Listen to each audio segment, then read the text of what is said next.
నమస్తే అందరికీ. ఈరోజు మనం భగవద్గీతలో 2వ అధ్యాయం యొక్క 13వ శ్లోకం గురించి తెలుసుకుందాం.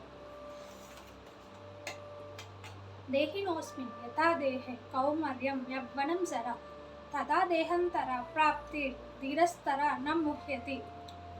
కృష్ణుడు అర్జునుడికి చెప్తూ వస్తాడనమాట, మన శరీరం శాశ్వతం కాదు. మనం ఎలాగైతే బాల్యం నుంచి యవ్వనంకి మారుతాం, అలాగే యవ్వనం నుంచి ముసలితనంకి కూడా మారుతాం. అలా మనం మారుతూనే ఉంటుంది మన శరీరం శాశ్వతం కాదు. ఈ బంధువుల ప్రీతి వల్ల బంధువుల గురించి ఆలోచిస్తున్నవి, వాళ్ళ శరీరం కూడా శాశ్వతం కాదు. మన ఆత్మలు మాత్రమే శాశ్వతం. వాళ్ళు మరణించాక వాళ్ళ ఆత్మ ఏదో ఒక శరీరానికి బదిలీ అయిపోతుంది.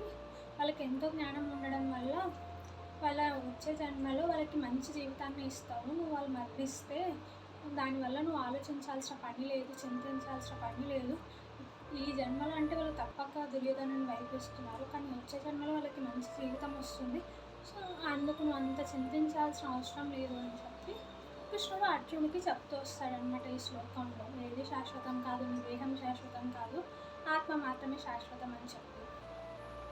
కృష్ణ కృష్ణ.